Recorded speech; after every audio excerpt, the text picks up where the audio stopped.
పాలనలో తనదైన మార్కుతో ముందుకు వెళ్తున్నారు తెలంగాణ సీఎం రేవంత్ రెడ్డి. నెల రోజుల పరిపాలనలోనే కాకుండా ప్రభుత్వ పార్టీ కార్యక్రమాల్లో కూడా తనదైన ముద్రతో రాణిస్తున్నారు రేవంత్. ఈ క్రమంలోనే నెల రోజుల పాలనపైన 6 గ్యారంటీల అమలుపైన మంత్రులతో భేటీ అయిన సీఎం మరొక కీలక నిర్ణయం తీసుకున్నారు. తనదైన మార్కులో రేవంత్ 1 మంత్ పాలన.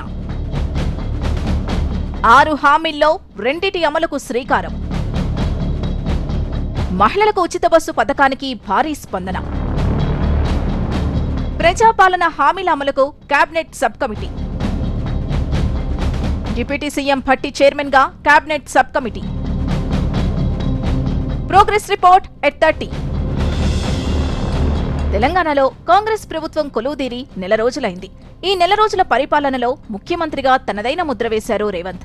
అధికారం చేపట్టగానే కాంగ్రెస్ ఇచ్చిన 6 హామీల్లో 2టిని 48 గంటల్లో అమలు చేశారు. మహాలక్ష్మి పథకం కింద ఫ్రీ బస్ పథకాన్ని అమలు చేయడంతో మహిళా లోకం మురిసిపోయింది. ఆ తర్వాత ఆరోగ్యశ్రీ పరిమితిని 10 లక్షల రూపాయలకు పెంచారు.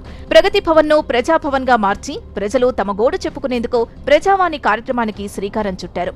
పరిపాలనలోనే కాకుండా ప్రభుత్వ పార్టీ కార్యక్రమాల్లో కూడా తనదైన మార్కుతో రాణిస్తున్నారు రేవంత్. ఈ క్రమంలోనే సోమవారం నెల రోజుల పాలనపైన 6 గ్యారంటీల అమలుపైన అందుబాటులో ఉన్న మంత్రులతో సీఎం రేవంత్ రెడ్డి సమావేశమయ్యారు. ప్రజాపాలన దరఖాస్తులు, హామీల అమలుపై సమీక్షించారు. గత నెల 28 నుంచి ఈ నెల 6 వరకు ప్రభుత్వం నిర్వహించిన ప్రజాపాలన కార్యక్రమంలో అందిన దరఖాస్తులు, తదుపరి చేపట్టాల్సిన చర్యలపై హెచ్చరించారు. ఈ మేరకు ముఖ్యమంత్రి రేవంత్ రెడ్డి నిర్ణయం తీసుకున్నారు. ప్రజాపాలన హామీల అమలు కోసం కేబినెట్ సబ్ కమిటీని ఏర్పాటు చేశారు. కేబినెట్ సబ్ కమిటీ చైర్మన్ గా డిప్యూటీ సీఎం భట్టిని నియమించారు. కమిటీ సభ్యులుగా శ్రీధర్ బాబు, పొన్నం ప్రభాకర్, పొంగులేటి శ్రీనివాస్ రెడ్డిని నియమించారు. ప్రజాపాలనలో 1,05,00,000 అభయహస్తం దరఖాస్తులొచ్చాయన్నారు మంత్రి పొంగులేటి శ్రీనివాసరెడ్డి.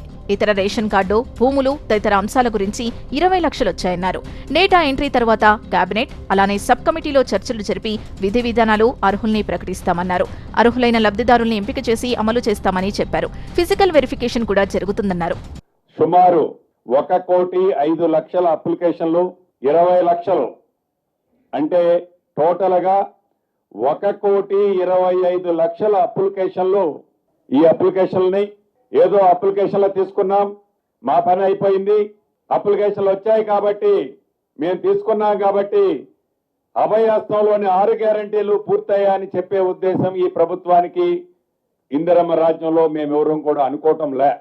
ఎవరెన్ని విమర్శలు చేసినా తామిచ్చిన మాటకు కట్టుబడి ఉన్నామని, 100 రోజుల్లో ఇచ్చిన హామీల్ని అమలు చేస్తామన్నారు మంత్రులు. ప్రజలకు చెప్పిన ప్రతి మాటని ప్రజలకు ఇవ్వాలి అనే చిత్తశుద్ధితో ఈ ప్రభుత్వం ఈనాడు పనిచేస్తుంది.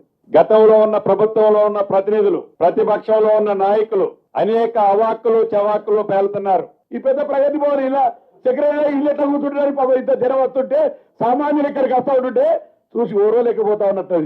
మళ్ళొక్కసారి చెప్తాను, మా ప్రభుత్వం కట్టుబడి ఉంది. మరోవైపు 30 రోజుల రేవంత్ పాలనపై మాట్లాడుతూ అన్ని రాష్ట్రాలు మెచ్చుకునే విధంగా తెలంగాణలో కాంగ్రెస్ ప్రజాపాలన జరుగుతోందన్నారు కాంగ్రెస్ నేత బండ్ల గణేష్.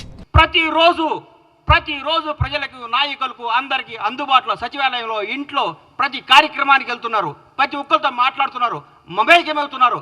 ప్రజల ముఖ్యమంత్రి, ప్రజా ముఖ్యమంత్రి, అందుకా సార్ మీరు మమ్మల్ని 100 రోజుల్లో మమ్మల్ని మా పప్పులు అడుకొని చేసేది ఏం చేయమంటారు మమ్మల్ని? మొత్తానికి 1 మంత్ పాలనలో రేవంత్ తనదైన మార్కుతో ముందుకు సాగిపోతున్నారు. ఇక 100 రోజుల్లోపు 6 గ్యారంటీలు అమలు చేసి లోక్సభ ఎన్నికల్లో అత్యధిక స్థానాలు గెలిచే వ్యూహంతో అడుగులు వేస్తున్నారు సీఎం రేవంత్.